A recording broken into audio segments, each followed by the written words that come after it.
Hello, my name is Arleesha Yetzer and I'm a watercolor artist and YouTube content creator. I'm here with you again today to walk you through this limited palette eye painting. I've picked out 3 of my Peerless watercolors that I really wanted to use for this project, and I thought it would be an interesting trio, and actually ends up being a slight variation on what you might consider to be a standard primary triad, like a magenta, cyan, yellow combination. And even though red, brown, and green may not look like they're anywhere close to being a set of primary colors, I'm really excited to show you what I mean in this video. So the red is pretty standard. We've got this gorgeous, cool rose red. And the Peerless Burnt Umber is actually a bit of a yellowish green brown, which I think is really beautiful. And the Mountain Green is like a variation of a more earthy Viridian green. So in this trio, the Burnt Umber works a little bit like a yellow, and the Mountain Green works a bit like a blue in the way that the colors mix with each other, and especially how they mix with that more standard red. We're able to get a really wide variety even with such a varied palette. I find that limiting my palettes when I'm working with watercolors helps me to stay more focused while I'm painting and to be more intentional about the mood and atmosphere of a painting right out of the gate. So from the very beginning, I'm not overwhelmed by having too many colors in front of me, and I'm definitely not tempted to put too many colors into the painting. When I'm painting skin tones, I try to start with a base of a nice, warm, blushy color. It helps me to establish a standard for the painting and helps to ground my process right from the beginning.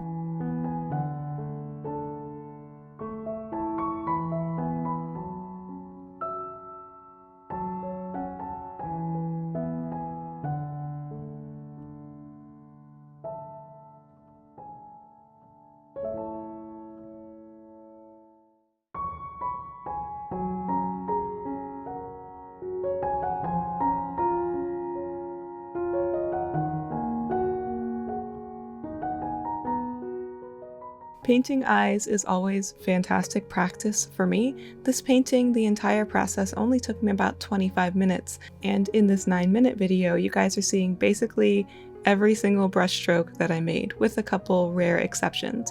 So ultimately, the actual laying down of paint only took me about 10 minutes. As you can see, I started off really loosely, and that is absolutely essential for me. I want to cover up as much of the white of the page as I'm planning to cover quickly, and I want my brush strokes to be loose and organic and fluid, because if I don't get those loose brush strokes in now, I will jump into the details too quickly. So if I want looseness in my paintings, which I basically always do, I have to work on that right away. Once I have my initial looser layers down, then I can start to go in and really carve in those deeper values. I tend to think of painting a lot like sculpting. I've talked about this on my channel before, and focusing on values. So making sure the deepest, darkest parts of the eye, like the crease of the eyelid and the pupil, and making sure that those deep, dark values are well placed and established and balanced is what allows me to be adventurous and bold when it comes to painting with a bunch of different colors. Sometimes I actually do this, but I always try to at least visualize in my mind the idea of taking a picture of my painting and changing it to grayscale, so removing all saturation and just looking at the painting in black and white. Can I still tell what it is? Does it still look like an eye? If I can do that, then I can do almost whatever I want with the colors themselves. And that is really liberating to me. I absolutely love having that freedom in my painting process, and knowing that if I can establish good values, I can use the colors to communicate mood.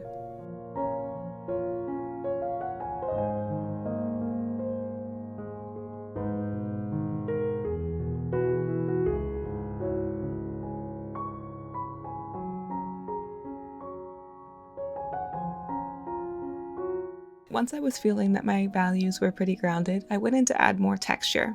When working with my Peerless watercolors, I find that the colors and layers tend to melt into one another. Sometimes this can be a little tricky to work with because one layer might be reactivated by placing new paint on top of it, but I've been learning and really enjoying using this to my advantage, so I can lay one color over a spot that previously had like a red value on it, and it becomes very warm, especially if I'm using like a dark bluish color.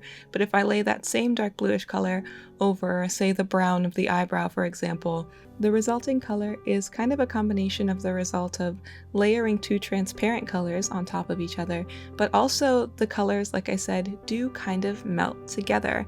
And it's a kind of experience that I think is really unique to these paints, and is definitely not something that all watercolors have in common. I love being able to focus on the things that make different types of watercolors unique, and there's definitely a lot to love about my Peerless watercolors.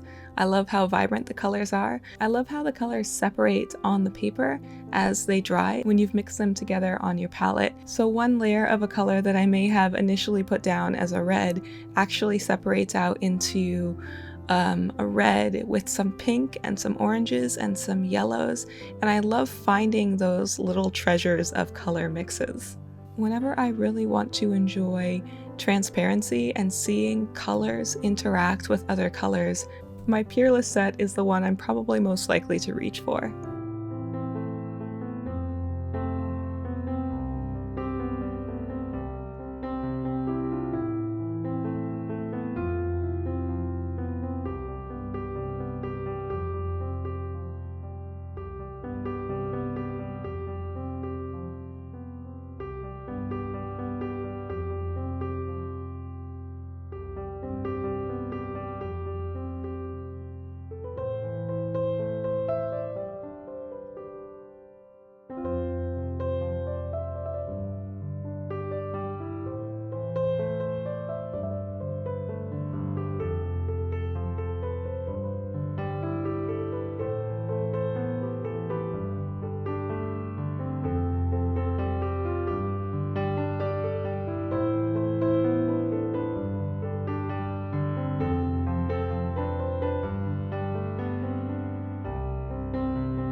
I like for my paintings to have a lot of visible brush strokes, and if I find that my layers look too flat and too much blended together, it's kind of like if I painted the entire thing with an airbrush. I don't really want that. I want it to feel a bit chunky and a little bit more rough, and I think that sort of thing adds a lot to the piece, and it's something that I really, really love about this small painting.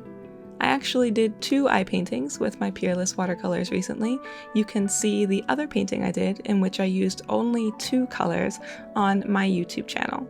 Thank you all so much for joining me for another video. I hope you have enjoyed seeing this process, and I'll see you later. Bye!